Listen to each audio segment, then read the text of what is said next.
What is up?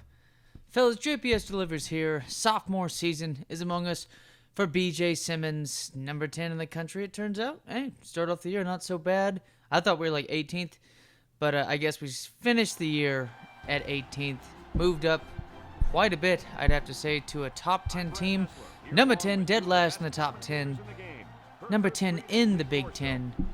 Iowa University at home, this time against Northern Illinois University. This dish has to be served sweet, fellas. This is a revenge game. If anybody remembers, from the very first game started by BJ Simmons, did not even finish the complete game. It was on the road against this team, the Wolfpack. It was a tightly fought game, but unfortunately so. Couldn't pull it out myself with the backup quarterback and whatnot. Do have a new running back this time. He is a good, solid running back. He isn't the impact player. BJ Simmons is our impact player, as we're going to find out on the first drive. So is wide receiver number 80, who is returning as well. I believe he's a senior now. But things are looking well. First play from the offense side of the ball for Northern Illinois. A pretty good run, but this defense, hey, first home game, your team's top 10 in the country. The fans are going batshit, and a 3-and-out right away. BJ Simmons and the boys trying to get the ball down the field. First play, not going to do so well. Not going to do so well, but BJ Simmons as well. I don't know what it is. This offense is actually rated as an A+, oddly enough. It has a lot to do with that connection right there.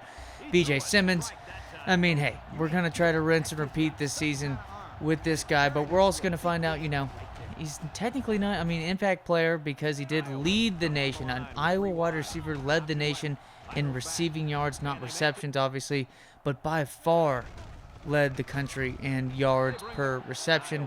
But it's going to be fourth down after that sack right there, and then here we go, BJ Simmons tossing it. And what's a BJ Simmons game without an interception? We thought we were going to clean it up. First drive of the season isn't going to dictate how the rest of the year is going to go, even though right there, excessive celebration is going to dictate how the next drive is going to end up for this Wolfpack team, as it's going to be 15 yards. Hey, it's a game of discipline, baby. You got to be disciplined even playing video games. Especially playing on difficulties like this on Heisman, even though we have seen the ability to get down the field on the offense when needed to at times. Compared to Madden, it's a little bit different that way, but hey, this defense is rocking. This stadium is rocking. It does not matter if we did not score on the first drive.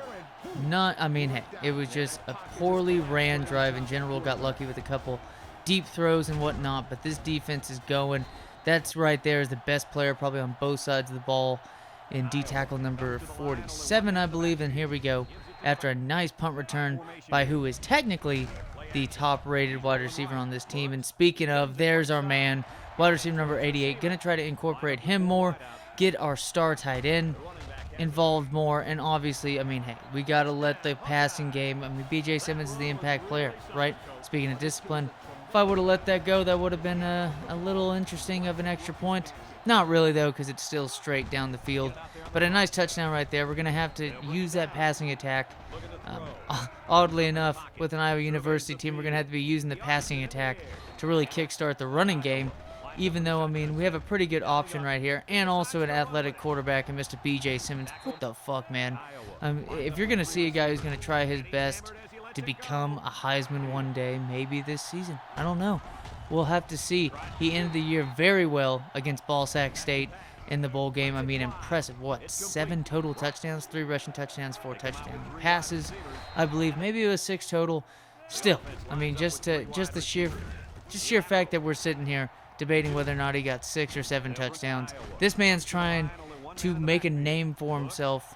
He already has by pretty much setting records. And then again, what's a BJ Simmons game without it being a multiple interception game? And not a good start whatsoever. Not a good start. Got the touchdown, though. Defense is rocking. But, hey, we saw this many times. This is a solid team. This is a solid team. I was always been a solid team, never been an excellent team. Maybe a pretty good team with Ricky Stanzi and whatnot, even though this is technically before those years. Don't know how that was a first down. They reviewed the spot. Wasn't worth reviewing. Does not really matter. And what a hit by the star linebacker. I think it's a right outside linebacker. But we do have a good freshman in Mr. Benson right here. And, I mean, hey, I think he's like 75 overall. But at the same time, if we can improve on that, he should improve naturally if I'm going to be able to use him a decent amount in the defensive sets. Just controlling him on. And here we go. Mess up of the season. You know, sometimes you get that gut. I mean, it's not sometimes. You get a fucking gut feeling a shit ton of times. And right there as free safety, I was like, maybe I do need to cover the end zone right here. And what I do, I bite on a fucking fake. Why do that? Why do that? It is what it is, though. It's 7-7, tied ball game. Marching down the field now after well, not a couple good plays, one good pass play. This should make it a couple good plays. B.J. Simmons getting down the field, gets out of bounds. Beautiful awareness by the sophomore quarterback. We could only hope he pitches it next time. Most likely going to be a touchdown. But hey, it is what it is. Good and luck right there for the Wolfpack. I mean, hey, I don't think I've seen the tip catch in a long while. But the boys are getting down the field. He was the second leading receiver on this team, slot wide receiver. You're seeing 3 wide receivers get involved now. I wish I would have broken that tackle. I mean, hey, we're trying to get his broken tackle up. He's like in the 70s or 80s or whatever. But you're going to hit your best rated wide receiver, number 88, a guy who, you know, if you're not going to be able to find the seam pass on the rollout or whatnot, be able to try to find him on those little drag routes across the field. Did that successfully and did this successfully. Another touchdown pass to the corner. Fuck it. I didn't care this time. Let the boys celebrate. They're up now by 2 touchdowns. Flag on the play, obviously. Going to get in the way of making it a chip shot, but it still made it 21-7 at that point. But let's look ahead to what is NFL Week 2. Thursday night will be an interesting game. It just seems like the two teams, they're in complete dire straits, as you got the Bengals trying to find a little bit of identity on offense that they'd be able to use, or not use, but they've already been using Joe Mixon. But are they going to be able to successfully, and here we go, wish we had our impact running back, as that's going to be not a pick six, a pick-up six, as it's now going to be a one-possession game. Made me nervous, not going to lie, but this offense is going to march down the field again, or at least hoping to.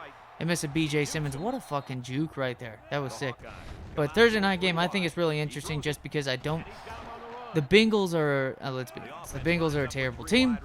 But also, too, now we're getting news that, I think on paper the Browns are a more talented team, but the Browns are the Browns. So who are we to sit around and say that the Browns have anything in the bag besides shit? And when you have two teams like this, you're eventually going to find shit. Nice wide receiver direct. Got the man blinking on that one. Got the defense blinking and caught off guard. Nice play. Then here we go. Literally, I mean, Jesus Christ, could have just saved himself some energy. But hey, he's got a couple cheerleaders to impress on that one. And then a terrible call on third down, as B.J. Simmons threw that out of bounds, I'm pretty sure, 60 yards, at least almost the entire width of the field. Definitely at least that. But Thursday Night Football should be interesting. I think the Browns end up getting to use a lot of Nick Chubb this game. I know a lot of people fearing that and whatnot. And, that's going to be a problem the rest of the season, is that Nick Chubb, poor fellow right there, just lost his fucking sign. And he just got expelled. I don't know why. But Nick Chubb should have a really good game. I just don't see how the Browns are down by a lot again. I mean, there's a huge difference, right, between the fucking Bengals and the Ravens. And we already saw that in week 1, to where the Chargers weren't really able to do shit on offense. And then, not even use Austin Eckler all too well. Nice hit right there. Then here we go. Big play on 4th and 2. And the defense is going to stop him. I mean, how predictable is that, man? I mean, they beat us last time on a good call on 4th down, I believe. And that was a fumble right there. It's their ball. So that's a bitch and a half. Is what it is. But I think the Browns get the win. They might win by a touchdown or 2. Just technically favored by 6. Nick Chubb's going to have a good game, in my opinion. And then you got the Packers against Detroit. Detroit should have won that game last week. Let's see if they bounce back. No Kenny Golladay, though, it appears. I mean, those hamstrings, y'all. And that's also a deal with the COVID stuff. Is that when these dudes are coming into training camp a little bit later, I'm guessing, than usual, or maybe not as much contact as you. Some of these guys probably didn't even think football was happening for a while, and they probably sat on their ass. And guess what happens when athletes that have huge bodies and usually should be working out at least 4 or 5 times a week? Nice interception right there. They're going to have hamstring injuries. You're seeing a ton of hamstring injuries with these players. Beautiful catch to the star tight end. Thought he was going to drag him in, but it is what it is. 24-14, and then give it to the halfback again. What, he's at 17 carries on the day, 40 yards and 2 touchdowns. Hey, that's a Jordan Howard type day when he was in Chicago with Mitchell Trubisky and company. But Chicago plays the Giants, Packers. Packers should beat Detroit. I expect actually a way better game this time around by Aaron Jones. Devontae Adams. He's going to get his. But I think Green Bay's in a good position again to win against a kind of depleted offense of Detroit. I expect the Giants to actually beat the Bears. The Bears might have won that game, but it was a bullshit win. And also, too, you saw how easily an older Adrian Peterson last time. Holy fuck, man. Adrian Peterson, what? Are we ready to say he's one of the top 3 best running backs just because he's been better than any other running back in longevity of all time? Dude's torn ACL twice, and the dude's almost getting 100 yards at the age of 35. We're talking about Tom Brady at 43. You might as well equate the years of a 35-year-old running back to as if Julio Franco was playing fucking football. Yeah, at that point, 43 doesn't look that impressive, and 41 doesn't look very impressive to Drew Brees. Really though. 35 years old for a running back. I wonder what the oldest running back to ever get a 100-yard rushing game. But Adrian Peterson might get it this year if they set up well with against Chicago again, because I think Saquon Barkley's going to run all over Chicago. You're going to get New York Giants. New York Giants were playing pretty well against the Steelers for like a quarter and a half, and then the Steelers just started getting down the field. James Conner was hurt, but yeah, you know what? They still able to get 117 yards by Mr. Snell. So I think Giants will win that game. I don't think Chicago's offense is going to. I think you're going to see Nick Foles come in for them. I think Atlanta and Dallas, that should be interesting. 2 teams that lose in competitive, hard-fought games. Well, more so competitive for Dallas. But Dallas didn't look all too great. Atlanta kind of looked Atlanta of old. Dallas better watch out because all these Cowboys fans want to talk about Super Bowls and shit. I think Atlanta could easily beat them this week. Julio Jones, good luck guarding Julio Jones and Calvin Ridley compared to Cooper Kupp and Robert Woods. Those 2 are damn good on the Rams, but they're not Julio Jones and fucking Calvin Ridley type shit. And Hayden Hurst, just in case one of them doesn't have a huge game. I think Atlanta might sneak in and make the Cowboys feel give a little bit of talking point stuff to the ESPN and whatnot, stuff that they can talk about. That First Take can talk bullshit about. I think they win. What's another game this week? I'll try to get another video. I can talk about the rest of the games.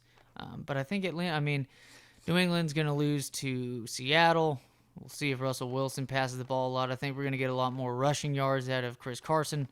That shouldn't even be interesting, I don't think. I don't know. We'll just have to see.